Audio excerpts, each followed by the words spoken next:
So I get to introduce myself now, and I know we started about 10 minutes late, and we're going to make up the time in the workshop, so don't worry about that. We'll worry about that, but I'm really excited to talk to you about research, and we have a new scientific director now, so I'm thinking that he might be taking these over in the future, which is exciting. So I'm going to revel in this, and it's my favorite topic. For those of you that have met me already, you probably know the story where my daughter started seizing at the age of 2 and developed LGS at 5.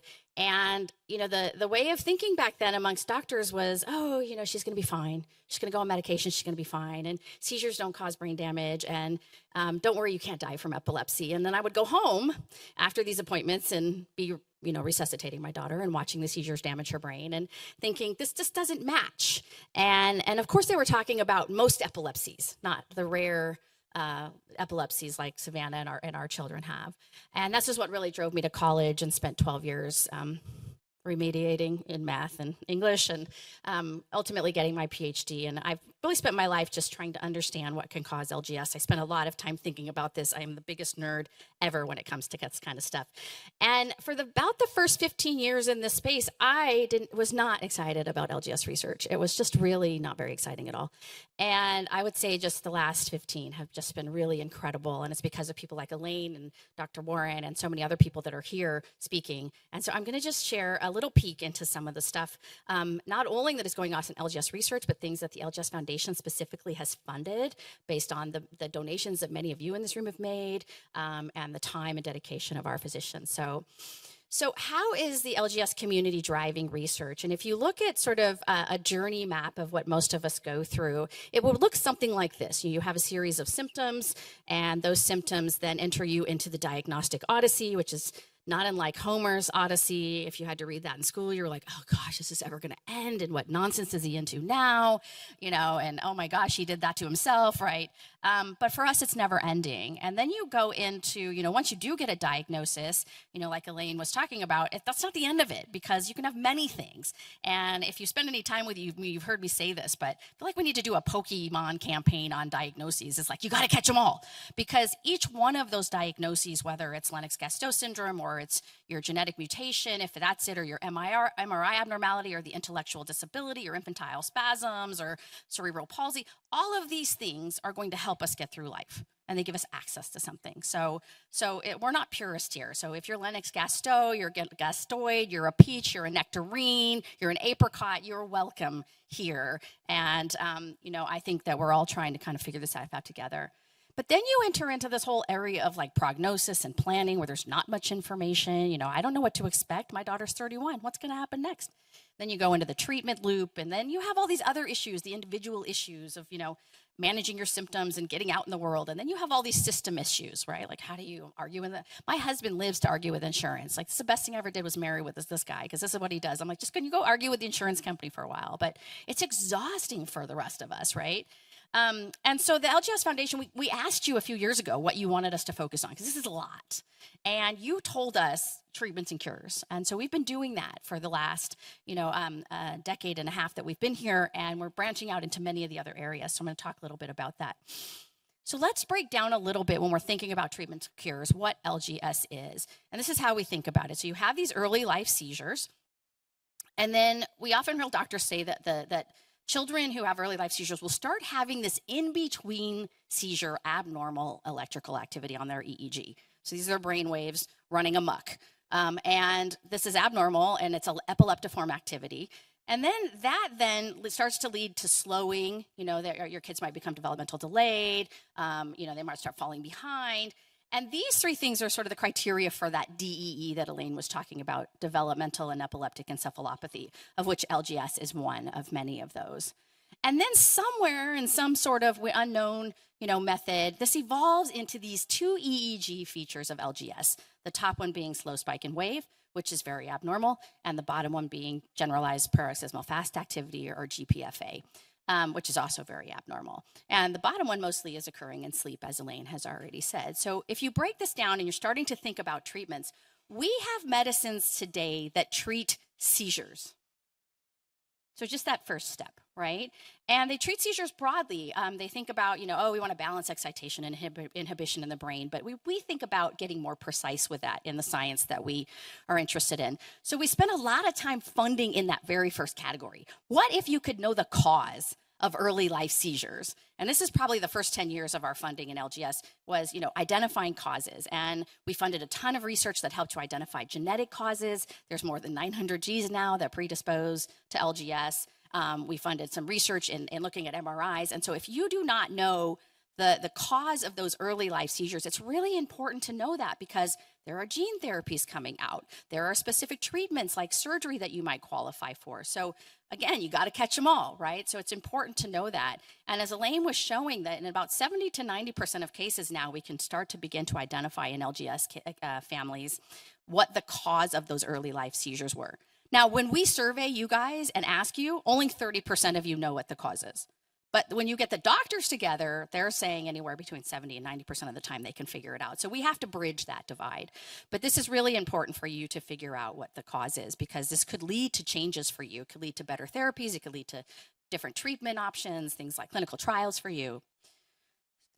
And I can't stress this enough, but you also need to understand in your diagnosis that you also have different seizure types. They could be focal, coming from one place, the whole brain, different epilepsy types.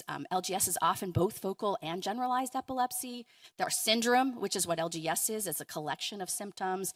Then you need to know your etiological diagnosis, and then you need to know all the comorbidities, right? Sleep disorders, behavioral disorders, GI dysfunction, mobility issues. So really, it is your diagnoses in plural can be so important for you to know. So we spent a lot of time really funding research in that area, and I think we know a lot more about what causes those early life seizures. So our chart has changed to add, the etiology and the cause, and you need to know that. But what happens, how do early life seizures go to this abnormal EEG?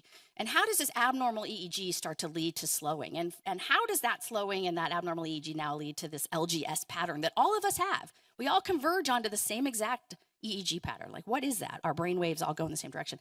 And the short answer is we have no idea, but we're beginning to hammer that through. And so I'm going to just share a little bit of research. So we did fund a really cool study by this group of researchers who are looking at the evolution from an abnormal EEG and infantile spasms to LGS. And they're looking at the EEG brainwaves and how they change. And you'll hear doctors say they look like they're going LGS. Their EEG has gotten chaotic. And this group is actually trying to quantify that.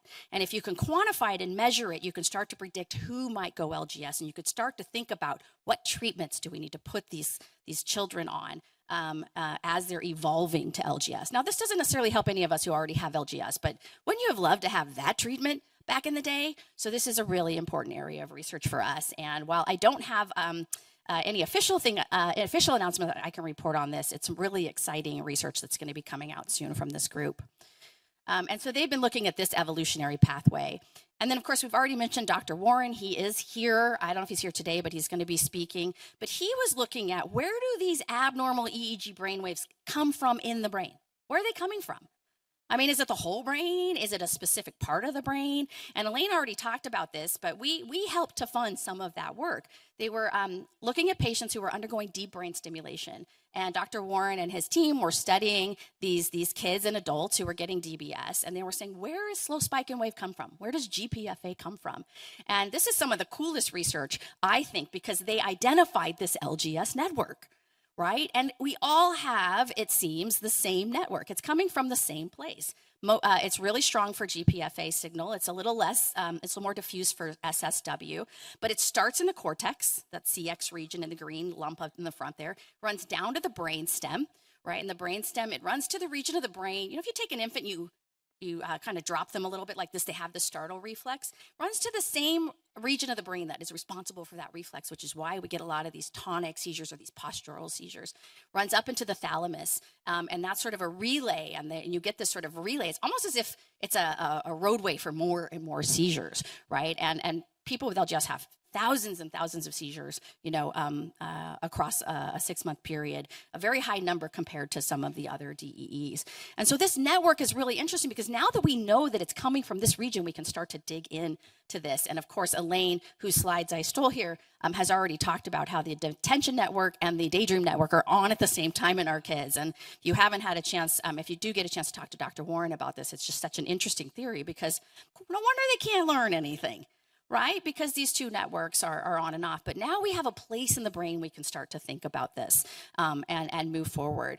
And so our map of, early life seizures to the evolution of these SSW and GPF brainwaves is starting to become more complex, right? So now we have the etiologies. What is it? What's your cause, right? And then now you have the seizures, and they're interplaying with those abnormal brainwaves. We have no idea what's going on there, but I met a researcher a couple weeks ago who's actually studying this. How did they go from having just from seizures and normal brainwaves to evolving to these abnormal between seizure brainwave abnormalities? And then now we have this network, right, that we can start to target and look at.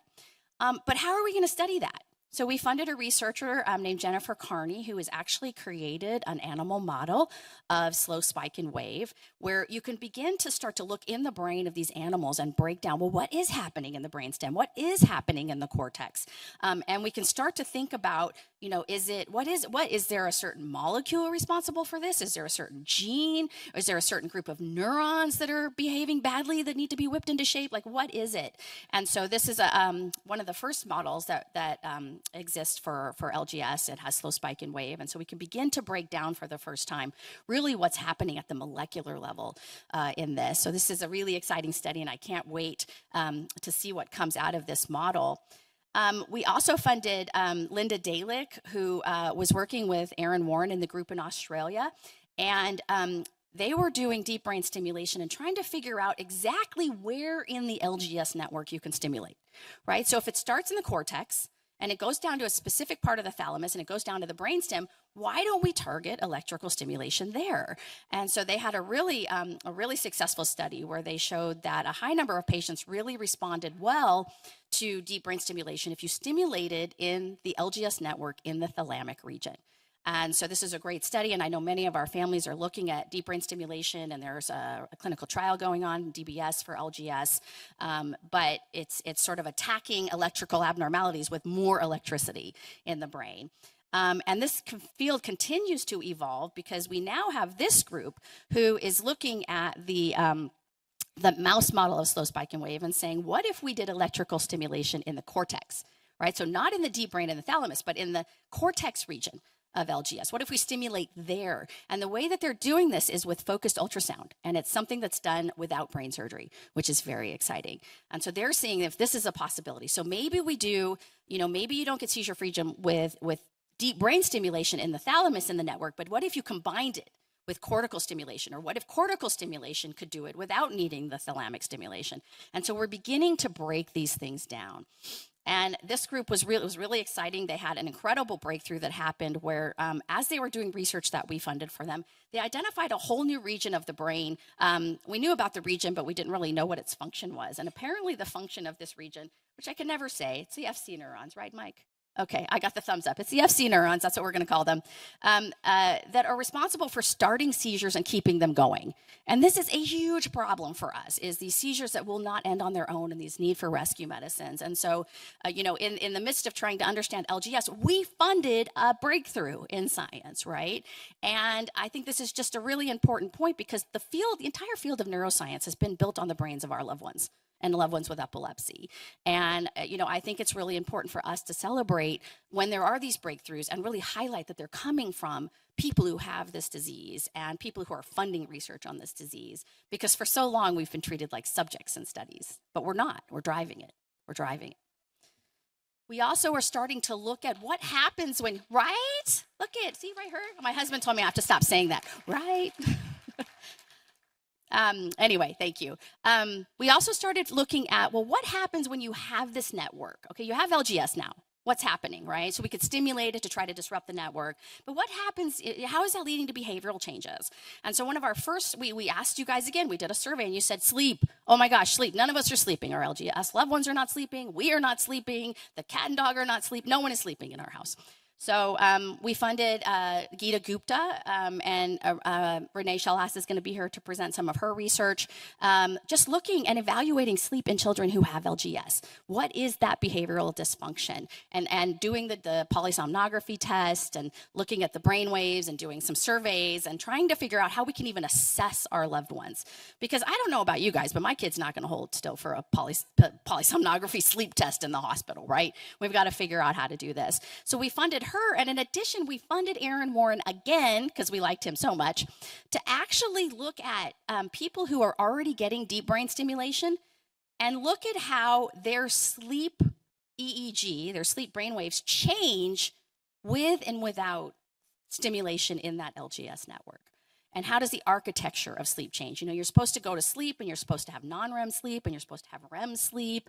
And we know that in LGS that there's a disruption of non-REM sleep, right? And so he's really going to be looking at in patients who already have these deep brain stimulators implanted, and these stimulators are actually recording across the cortex while they're simultaneously stimulating in the thalamus. So they're recording from the network. And again, this is where our families and our loved ones are really advancing the science for those of us that are coming next in this area. And it just, it means a lot. It means a lot.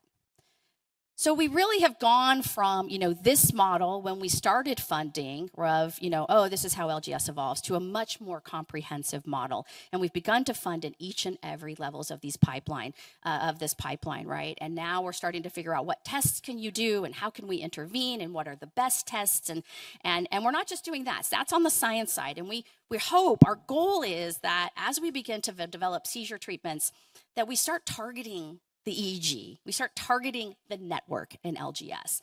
And it's not just that. If you know your gene, there are gene therapy studies that are going on now. If you know that you have an MRI abnormality, you need to be thinking about the different surgery options. But when it comes to LGS, instead of creating a treatment for symptoms, can we create a treatment for the problem that our loved ones have in the brain? And can we be smarter about it as we begin to learn where slow spike and wave are coming from, where GPFA are coming from?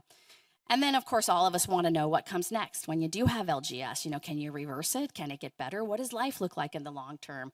And so that's really the next area of research that we've started to fund. And if you look at all of these yellow circles, this is where the LGS Foundation works in all of these areas. And we don't do it alone. We do it because of you. And one of the number one things that we do is we bring the patient and family voice to every single aspect of research. And if you guys can't see this, it's the Feline Engagement Committee. They're making decisions about feline engagement. They're all dogs. There's no cats, okay? And this is the way medicine used to work, but we're moving it in a positive direction. And so if you have not joined our collaborative research network, you can look in your programs and join us. If you want to be involved in weighing in on, is there a back button here? If you want to be weighing in on any of these areas of symptom management, the comorbidities, caregiving, systemic issues, including some of the research that I just talked about, you can join that network and we will put you to work weighing in. And this is just a series of things that we do. We weigh in on everything from setting research priorities to funding research to working with companies that are developing treatments, people who are developing programs, people like Elaine who are treating patients. What are the best things that we can do for them? And we do that by putting the patient and family voice at the center of everything we do. Because if it's really, we don't want them to do, it's nothing about us without us. A lot of things have been done for us and at us, but not with us. And we are trying to change that. And then I just want to mention two other things that we've recently funded that I'm very excited about. So this is an expert opinion, you probably didn't know this existed, on the management of Lennox-Gastaut syndrome. And a bunch of experts around the world, including Elaine, I'm pretty sure that she has been a part of many of these, came together, and this one's for Europe. And they said, what is the first line therapy in LGS? What is the second line? What is the third line? And when would you consider diet? And when would you consider surgery? Well, we need to do this for the entire world. There's one from Australia, there's one from Europe, there's one from the US, which was back, I think, done in the 90s, right? But we need to do this. So we just funded a group of researchers, in fact, somebody that actually Elaine recommended to us, to do a consensus opinion on the diagnosis and management of Lennox-Gastaut. And so they're working on that now, getting the experts together, the people that see our kids and adults every day, and asking them, how do you treat? What works? What doesn't work? What would you use first? What would you use second? And where is their consensus? And I think this is the beginning of the question that you asked, is how do we know which treatments to use, which ones to avoid? Because there really is nobody funding that. And if we're not funding it, then there's not a lot of people that are going to do it. And then finally, you're going to hear a talk from me tomorrow about this, but we've launched our Learn from Every Patient database. What if we could take everything that I've learned about my daughter Savannah and apply it to the 4-year-old that just getting started on their journey, right? Or the 7-year-old who is well into the LGS journey, right? And what if we could collectively take the information of all of our loved ones and pool that to help the next generation? So we have begun this already. Phase 1 is open. I'm going to talk about this tomorrow. It's with a company called Citizen. You can own your own medical records. It takes about 5 minutes to enroll. If your loved one has passed, they can still enroll. And it's really about getting the electronic health records in the hand of research so they can begin to parse through the individual data. My daughter Savannah's in it, and that is already up and running. And it's a really easy lift. It took us about 15 minutes to enroll because she's 31, but I had to go in and list all the doctors that she's ever seen at the hospitals. And if I didn't remember the doctor, I just put the hospital and got all our medical records back and then made them available to scientists. Phase 2, I'm going to talk about tomorrow. I hope you'll come to my talk, but this is our caregiver entered survey data.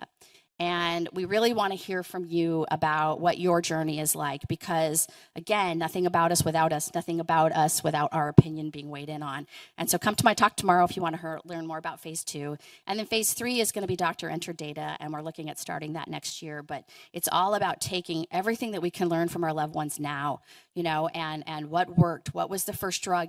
There are these people who get seizure control in LGS. They get it early and their brain waves normalize again and they go on to live a pretty normal life, right? Whatever normal is. And we need to be learning from those people, right? As much as we need to be learning from patients who go on an anti-seizure medicine and get worse. I'm sure we all have that story. And so this database is beginning to take us in that direction. So with that, those are just some little pieces and bits of information, little bite-sized portions of LGS research that I think are really exciting.